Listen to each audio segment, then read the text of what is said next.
What's your name? My name is Spencer Kinnan. And what's your occupation? I am a math lecturer at Tennessee Tech University. All right. These are the questions I have to ask you. How does technology abuse affect your ability to teach effectively? Technology abuse. I would say the first thing is, from my perspective as a teacher, I'm much more interested in teaching the process. I want students to understand the thought process to get a problem, as opposed to just how do I get the answer. And I've noticed a lot of the technologies or tools you're probably talking about are to help students just get that answer, and that's what they go for. I mean, photo math is a big one. When I taught high school, a lot of people use that. There's a lot of calculators have a feature just called equation solver. We just type in an equation that spits out the answer for you. And so I'd say the main thing that I could think of is it kind of helps students not really cheat, but like skip out on the understanding the process and getting straight to the answer. So I'd probably say that. All right. Can you provide examples of how misuse of technology has disrupted learning in your classroom? Yeah. So, for example, I used to be a high school teacher. In my first year teaching, I taught at West Point High School in West Point, Virginia. And literally, probably week 2 of the school year, I banned calculators from my room because the person whose place I took was a former engineer, and he didn't care about the process behind it. He just wanted the answer. And so he showed all the students how to use the calculator, how to use that equation solver thing to just get the answer. And so I bet if I had $1 for every time I heard the question, can we just use equation solver, I bet I'd have a lot of money. And they didn't care about, how to solve a quadratic equation. They wasn't like, the thought process wasn't, oh, can I factor this, or should I use a quadratic formula? Are there real or imaginary solutions to it? The thought process was just, can I plug it in the calculator and get an answer? And it changed how I wrote my exams to make them where they didn't need a calculator anymore. It literally changed my class policies. I banned calculators from the room. It's probably the biggest example I can think of. Give that one. What kinds of tech misuse are most common among students? Well, definitely that equation solver type thing. I'm probably out of the loop these days, but I would say anything like photo math. There's probably other ones that are out there that I don't know about. But I would say that's easily the most common, probably.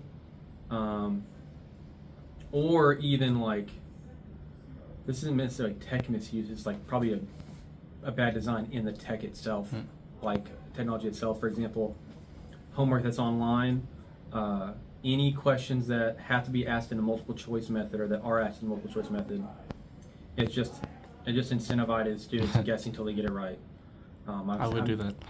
Yeah, I'm seeing. I see that in my freshman level stats class, and I see it in my, not upper class, but like matrix algebra, Calc 2 classes. It's all the same, and so it's probably the thing I see the most of. All right.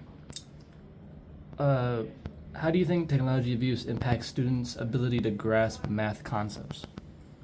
Oh, just like what we said, which is just getting straight to the answer and not the process.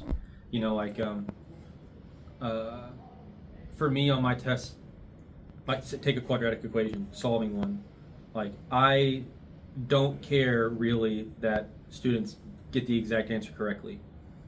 I want students to know how to do it. I want them to know, I want to know they have a good thought process through it.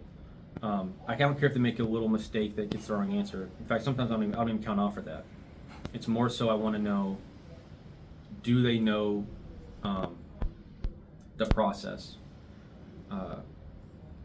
What was the question again? Did I answer the question? Oh yeah, like abuse impacts students' ability to grasp math concepts. Okay, yeah. So that the abuse is this like habit of wanting to go straight to the answer versus wanting to know, okay, what do I do or what should I do? So yeah, I would say that.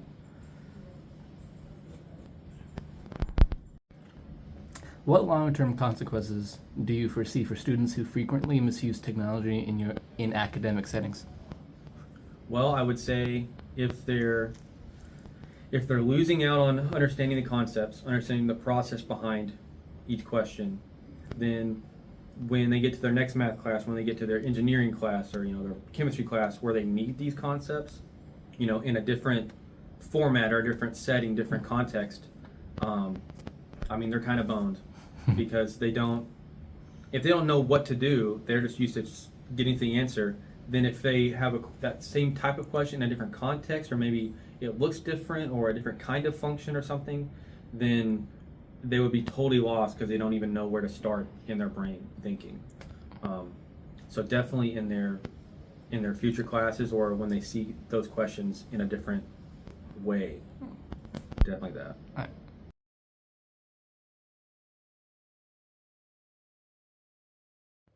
What's your name? Teresa Castor, What school do you go to? Eastern Kentucky University. How have you used AI or ChatGPT? Have I used AI or ChatGPT? Yeah. Yes, I've used them for studying and brainstorming ideas. I've tried out flashcard apps and used AI tools to get questions that kind of go over course materials to help me prepare for tests. How do you see people using AI in your classroom? I see them using AI to kind of help them with assignments such as doing outlines or finding research topics. I've also seen others use it for drafting or proofreading written work. There was an instance that I saw someone in one of my online discussions this past semester where they put their whole ChatGPT prompt to one of our discussions online. How do you view plagiarism in relation to the use of AI tools? Plagiarism is a serious violation, in my opinion, of academic integrity, whether through copying or misusing AI tools. It's also dishonest and limits personal growth. I believe in using AI ethically and not presenting material from AI tools as your own. How does your school address the use and potential misuse of AI? My school tries to proactively address AI misuse by educating students on ethical practices, incorporating AI usage guidelines into coursework, and strictly enforcing its academic integrity policy. We actually have to sign a document in regards to academic integrity at that school for each class.